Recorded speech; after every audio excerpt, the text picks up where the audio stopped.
La Bible en un an. 1 Chronique chapitre 24 à 1 Chronique chapitre 26 verset 11. Psaume 13. Proverbe 19, 15 à 16. Lecture du 17 juillet.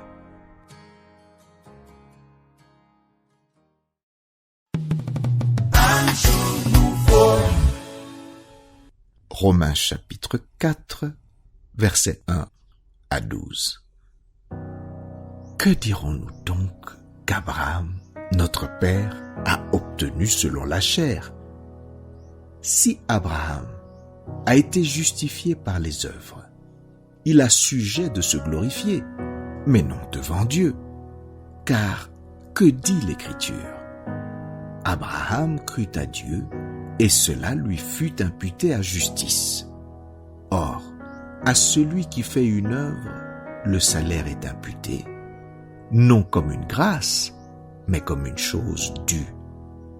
Et à celui qui ne fait point d'œuvre, mais qui croit en celui qui justifie l'impie, sa foi lui est imputée à justice. De même, David exprime le bonheur de l'homme à qui Dieu impute la justice sans les œuvres. Heureux ceux dont les iniquités sont pardonnées et dont les péchés sont couverts. Heureux l'homme à qui le Seigneur n'impute pas son péché. Ce bonheur n'est-il que pour les circoncis ou est-il également pour les incirconcis? Car nous disons que la foi fut imputée à justice à Abraham. Comment donc lui fut-elle imputée? Était-ce après ou avant sa circoncision? Il n'était pas encore circoncis, il était incirconcis.